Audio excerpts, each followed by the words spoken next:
Carilah pemimpin yang mau bekerja keras untuk rakyat dan tidak memiliki hobi nongkrong di istana yang ber-AC dingin.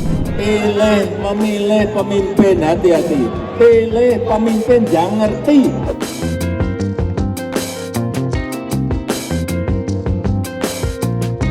Selamat datang di Sukmo Channel. Pada episode kali ini, kita mau membahas mengenai siapa calon presiden yang didukung oleh Pak Jokowi sesuai sinyal-sinyal yang sudah disampaikan di media akhir-akhir ini bersama politisi kita Pak Sukmo Harsono dari Partai Bulan Bintang. Di episode yang kedua kali ini kita mau berbincang-bincang mengenai calon presiden dukungan dari Pak Jokowi. Seperti yang sudah disampaikan Pak Jokowi pada kesempatan bertemu dengan relawan, Pak Jokowi memberikan sinyal-sinyal dengan memberikan ciri-ciri seperti rambut putih, kemudian mukanya berkerut. Dari penampilannya itu kelihatan banyak kerutan di wajahnya. Ada juga yang mikirin rakyat sampai rambutnya putih semua. Ada. Menurut Bapak, Pak Sukmo, seperti apa itu Pak sosok itu atau siapa itu Pak? Ya, ini menarik ya. Gaya Pak Jokowi ini di dalam memberikan sinyal-sinyal. Kira-kira calon presiden tahun 2024 itu yang bakal di-endorse atau setidaknya mendapatkan dukungan dari Pak Jokowi itu siapa kan gitu. Mas Nano tentunya sudah melihat bahwa banyak sekali orang sudah berkomentar. Pakar komunikasi, politikus, ya kan, pengamat politik, dari lembaga survei, semua mencoba menebak-nebak kira-kira sinyal-sinyal yang dikeluarkan oleh Pak Jokowi itu ditujukan kepada siapa, kan itu. Nah, saya ingin mencoba menangkap pesan-pesan yang disampaikan oleh Pak Jokowi ini dari sudut pandang ilmu titennya orang Jawa. Jadi kalau pengamat lain, Mas Nano, kan mereka mencoba menganalisis berdasarkan keilmuan mereka. Pengamatan mereka mungkin bisa dibilang secara nilai-nilai yang menggunakan unsur-unsur komunikasi, mungkin bahasa-bahasa isyarat kan gitu. Kalau saya mau melihat dari sudut pandang cara menilai filosofis orang Jawa. Tentunya tidak semua orang Jawa juga akan sependapat dengan saya, tetapi ini setidaknya menurut saya, Mas Nano. Jadi kalau orang Jawa itu di dalam memberikan sebuah informasi kepada khalayak, kepada kelompok orang, kepada seseorang, itu melalui 3 tahapan menurut saya ya. Yang pertama adalah sinyal berupa centang. Yang kedua, sinyal berupa yang namanya sasmito. Dan yang ketiga, titah. Nah, Pak Jokowi menurut saya, tahapan saat ini masuk pada sinyal yang kedua, yaitu baru sasmito. Nah, kenapa saya bilang demikian? Yang pertama, dalam filosofi orang Jawa itu urutan yang paling rendah atau yang paling tersamarnya itu masih belum terlalu kuat sinyalnya, itu adalah centang. Sambil contoh begini, seseorang punya teman 10 orang. Saya punya teman 10 orang. 10 orang ini bisa ketemu saya setiap saat. Tetapi di antara 10 orang ini, yang 7 itu kalau ketemu saya ngobrol-ngobrol paling cuma saya kasih waktu 15 menit sampai 20 menit. Sementara yang 3 orang itu saya bisa ngobrol sampai dengan 1 jam, 2 jam dengan berbagai macam bahasan yang sangat luas. Nah, orang kalau mengamati saya terhadap 10 orang ini, maka dia bisa memberikan centang atau memberikan tanda bahwa saya memiliki kedekatan kepada 3 orang ini. Jadi orang 3 ini sudah dikasih centang, dikasih tanda memiliki kedekatan lebih kepada saya. Nah, centang ini oleh Pak Jokowi sudah dilakukan yang pertama. Contoh misalnya, bagaimana Pak Jokowi berikan kesempatan kepada para menteri-menterinya dengan bertanya apakah para menterinya akan maju sebagai calon presiden. Seingat saya, beliau sudah nanya Pak Erlangga. Pak Erlangga, apakah mau maju? Ya kan, dijawab ya. Pak Prabowo akan maju? Siap, ya kan? Pak Erick Thohir? Siap. Pak Sandiaga? Siap, kan gitu. Nah, orang-orang ini ketika tidak dilarang oleh Pak Jokowi, berarti sudah mendapatkan satu poin, yaitu diberi tanda centang sebagai orang-orang yang diizinkan untuk maju sebagai calon presiden. Ini bukan dukungan, bukan endorse, tetapi diizinkan, ya kan? Tetap bekerja sebagai menteri dan juga tetap mempersiapkan dirinya maju sebagai calon presiden.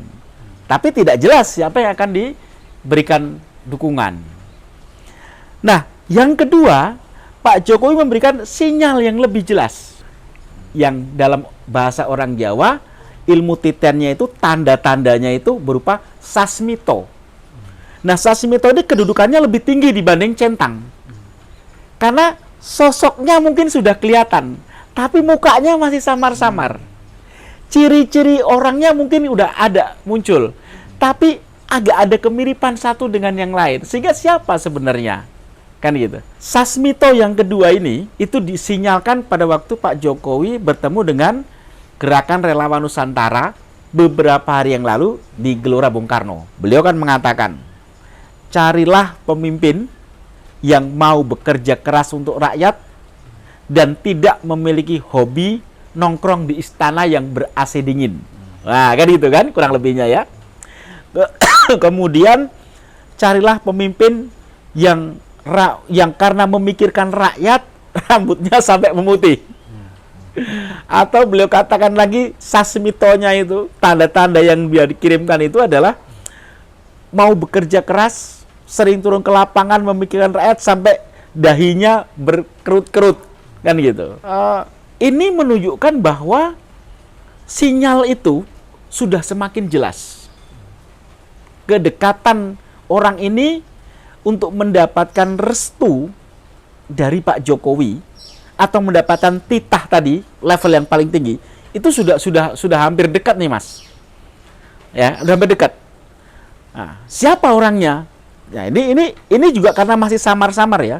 Kita lihat bagaimana Pak Jokowi secara eksplisit dalam tanda petik bahasanya itu mengatakan bahwa bisa saja tahun 2004 yang jadi presiden Pak Prabowo. Kan gitu. Kemudian juga beliau juga bagaimana mengajak Ganjar Pranowo dalam satu mobil. Bagaimana juga beliau kemudian mengajak Mbak Puan Maharani dalam satu kegiatan. Ya kan? Bagaimana beliau juga mempercayakan Erick Thohir sebagai ketua panitia pada pesta pernikahan putra beliau. Ya enggak? Nah, atau juga bahkan walaupun mungkin agak tipis menerima Anies Baswedan ketika melaporkan dirinya selesai sebagai calon gubernur, kan gitu. Tapi sinyal-sinyalnya kan sudah mulai terang nih, ya kan? Rambut putih, muka dahi berkerut, kan gitu. Orang bisa saja mengatakan rambut putih itu Pak Ganjar Pranowo. Tapi jangan salah, Pak Basuki, Menteri PUPR rambutnya juga putih loh. Dan beliau juga banyak mikir sampai berkerut-kerut juga, kan gitu. Nah, Pak Prabowo apalagi, ya kan? Pak Prabowo juga orang yang suka turun ke lapangan juga, kan? Nah, jadi walaupun sinyal kedua yang namanya sasmito itu sudah semakin jelas sosoknya, tapi mukanya masih samar-samar. Nah, beberapa bulan ini, Mas, dalam waktu yang tidak terlama lagi, kalau menurut orang Jawa, akan muncul titah. Kalau sudah muncul titah, ini sudah clear. Berarti inilah sosok tunggal yang mendapatkan perintah, tanda kutip, mendapatkan kepercayaan, menerima tugas untuk melanjutkan tongkat estafet kepemimpinan Pak Jokowi. Nah, itu kira-kira, Mas. Jadi tahapannya sekarang yang sudah adalah centang, sasmito, dan kita menunggu titah. Nah, kalau pengamat yang lain meramalkannya, meneropongnya, memprediksinya, ya kan, dengan 2 sinyal tadi itu yang sudah dilakukan oleh Pak Jokowi, itu mengatakan bahwa Pak Jokowi cenderung milih si ini, cenderung dekat sini, ya kan. Tapi menurut saya sosoknya itu akan clear itu kalau sudah muncul titah. Nah, tunggu saja dalam beberapa waktu yang datang kapan titah itu akan dikeluarkan. Gitu, Mas. Berikutnya ada pertanyaan ini, Pak. Pak Jokowi ini kan tentunya sudah pengalaman dalam istilahnya dalam berpolitik lah ya, dalam berpolitik. Kemudian menurut Bapak seberapa besar pengaruh Pak Jokowi itu dalam menggolkan orang-orang yang akan ditunjuknya, Pak? Ya, ini pertanyaan yang sangat bagus. Pertanyaan ini sangat bagus, tetapi perlu diketahui juga bahwa Pak Jokowi ini bukan ketua umum partai politik. Saya ulangi, Pak Jokowi bukan ketua umum partai politik. Sementara yang bisa mengusung calon presiden adalah partai politik atau gabungan partai politik. Jadi menurut saya Pak Jokowi tidak akan memberikan restu, memberikan titah kepada seseorang yang tidak mendapatkan atau tanpa dikomunikasikan dengan partai politik di mana calon ini berada. Saya ambil contoh misalnya, kalau nanti titah itu jatuhnya kepada Ganjar Pranowo, saya yakin Pak Jokowi pasti berkomunikasi dengan Ibu Megawati. Dan saya yakin Pak Jokowi akan mengambil keputusan yang sejalan dengan pilihan Ibu Megawati. Bahwasanya sekarang sinyal centang dan sinyal sasmito ini sudah mengarah kepada seseorang, bukan tidak mungkin ini juga sudah adanya komunikasi yang dekat yang dimulai antara Pak Jokowi dengan Ibu Megawati. Tidak mungkinlah Pak Jokowi sebagai orang yang selama ini dipercaya Ibu Megawati untuk maju sebagai calon presiden dengan dukungan penuh anggota DPR-nya, kemudian Pak Jokowi mengambil keputusan mendukung seseorang di luar dukungan partai politik, khususnya dari Ibu Megawati. Ini bukan tipenya Pak Jokowi. Pak Jokowi orang yang akan selalu berkomunikasi dan mengkomunikasikan, menyamakan frekuensinya dengan Ibu Megawati. Kalau yang mendapatkan restu adalah calon dari partai politik, misalnya PDIP. Tapi kalau misalnya yang mendapatkan restu adalah dari partai lain, misalnya Gerindra, maka otomatis juga Pak Jokowi akan berkomunikasi dengan Ketua Umum Gerindra yang kebetulan adalah Pak Prabowo sendiri. Nah, kalau kemudian misalnya yang mendapatkan restu adalah calon dari yang akan diusung oleh kelompok gabungan KIB, Koalisi Indonesia Bersatu, maka juga pasti akan dikomunikasikan dengan ketua umum partai politik. Bahkan saya yakin semua partai politik koalisi yang sekarang ini mendukung Pak Jokowi, include Nasdem pun, saya yakin akan diajak komunikasi oleh Pak Jokowi ketika Pak Jokowi menjelang menurunkan titahnya kepada seseorang. Nah, jadi Pak Jokowi tidak akan bisa menugaskan atau memberikan surat atau memberikan kepercayaan kepada seseorang melanjutkan tongkat estafetnya tanpa ada komunikasi dengan partai politik, khususnya dengan Ibu Megawati Soekarno Putri. Itu Mas Nano. Kemudian ini Pak, ini kan dengan adanya berita-berita, dengan adanya sosok-sosok figur yang sudah diisyaratkan tadi itu Ya, Pak. ya. Terus kira-kira menurut Bapak, kapan Pak itu akan dibuka Pak itu Nah, waktunya? yang tahu cuma Pak Jokowi dan Bu Megawati. Kapan waktu yang pas titah dari Pak Jokowi keluar? Kita tunggu pertemuan yang kedua antara Pak Jokowi dengan Ibu Megawati. Karena menurut pengamatan saya, Pak Jokowi dan Ibu Megawati terakhir itu ketemu di Batu Tulis. Dan sejak itu kemudian mulai muncul tanda-tanda yang semakin jelas. Sehingga masuk kepada fase Sasmito tadi. Nah, kalau misalnya bulan Desember ini sempat ada pertemuan yang kedua antara Ibu Megawati dengan Pak Jokowi, maka bukan tidak mungkin akhir Desember atau awal Januari akan terang benderang titahnya itu diberikan kepada sosok siapa. Tidak tutup kemungkinan Januari. Dan itu akan menjadi clear apabila Desember ini akan ada pertemuan berikutnya atau pertemuan yang kedua antara Ibu Megawati dengan Pak Jokowi. Oke Pak, kemudian ini Pak, tadi kan Bapak sudah menyampaikan untuk calon presidennya. Yap. Nah, sekarang ini yang tidak kalah penting Pak, itu untuk ke yang calon wakil presidennya Pak. Iya, betul sekali, sangat penting. Tentunya ini kan akan dicari sosok yang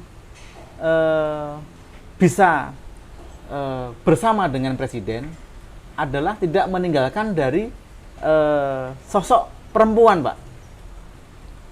Kalau dari berita-berita yang sudah beredar, yang sudah banyak beredar ya, kan sudah muncul nih Pak, seperti Zeni Wahid, Ya. yang kemarin berita-beritanya sudah istilahnya Diusung oleh PSI lah. betul, Ya, dari PSI. Ya.